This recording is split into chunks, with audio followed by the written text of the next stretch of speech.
Hey people, welcome back to Dopes Customs. We're running a solo act right now. My buddy, he's still moving into a new house and it's gotten quite cold, hence the attire. Been working out of my garage here. I'm going to show you my latest project I built for us. It's a 20-ton house jack, utilizing it in a press frame that we built from scratch. My friend, he picked up some C-channel, 5-inch C-channel.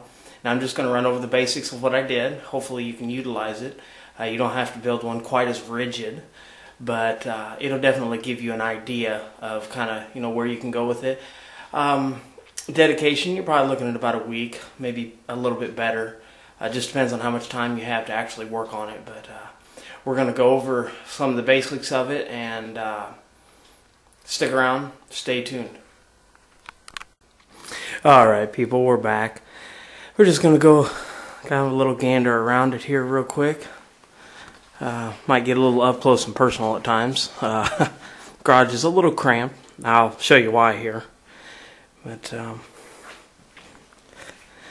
this is just kind of the basics of it. Looks like a typical press, except it's quite stout actually. Alright, now let's do some explanations here.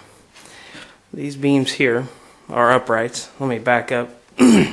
Try to get everything in the picture here for you. Okay, these are uprights. Your cross braces, of course, has to be quite stout. What I did is I cut two sections of this off here, 5 inches wide, back to back, ground them down, cleaned them up real good, and I welded together a small I-beam.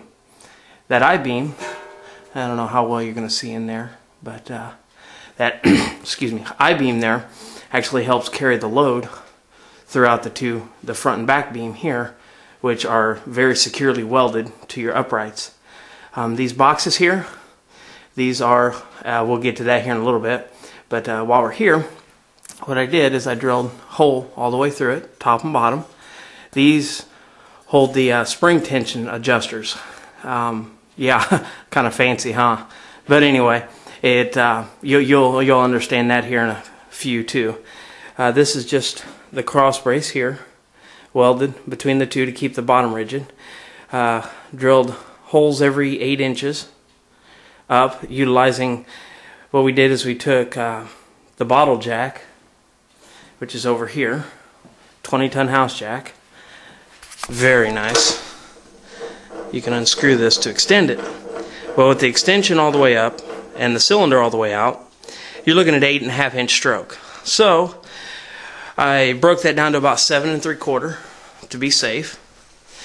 And with the deck utilizing these holes, you can go from a piece as thin as 1/2 inch all the way up to 19 inches by going to the bottom hole.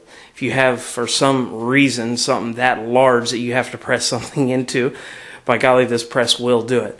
I was playing around yesterday, crushing some steel and bending some angle.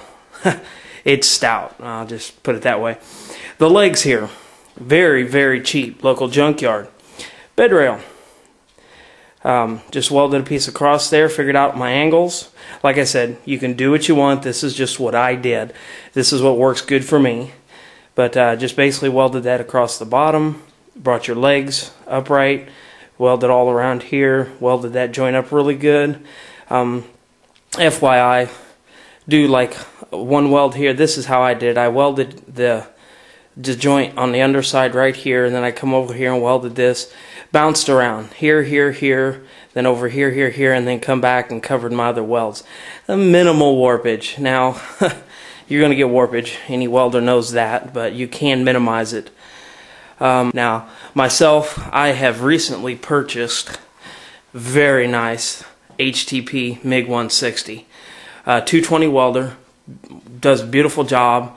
It'll weld upwards of 5/16 in one pass. It does more than that, of course, but it's very nice. Give you a little. You got your pulse timers here, your wire feed here, and then your heat settings, of course.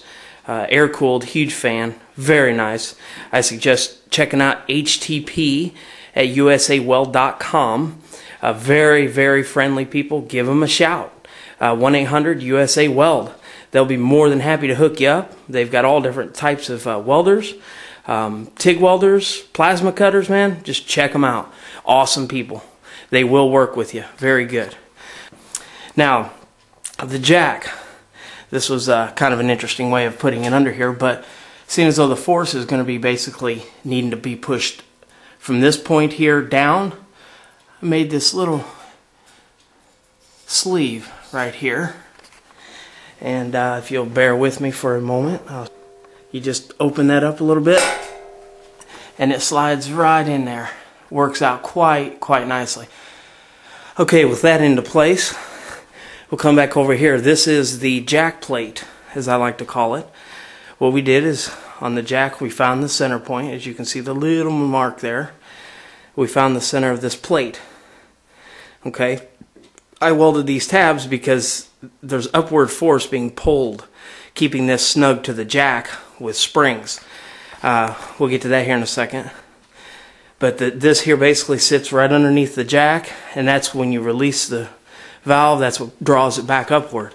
I will assemble it and give you a demonstration. These are what I used. Some really stout, look at that. Oh yeah. Stout springs. You have to, man. You know, you're picking up 30 pounds plus trying to compress that fluid in a 20-ton house jack. Believe me, do not go skimpy on this part, okay? These eye bolts, 6.5 inch, a couple little 2.5 inchers. That'll all be explained here. That's about it. I still have the pins. One last thing here I'm going to show you is the actual deck. There it is. These are your cross beams, of course, to spread your load. You've got a nice working hole in here to press bearings or whatever.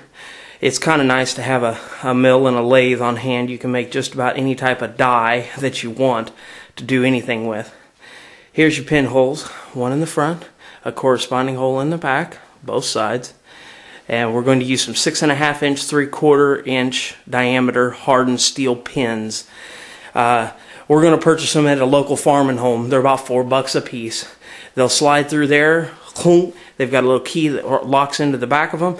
You are set up and good to go. By utilizing the deck here, the lower deck, you can keep it this way, which makes it taller on top. Gives you less distance between the jack and the table deck here. Or you can flip it over and utilize a little bit larger piece. It's just about endless what, you know, the sizes that you can actually do on this. And that's why we built it. We built it to be universal. I'm going to go ahead and take a break here, get this assembled together. It goes together real easy. It takes just a few minutes to do.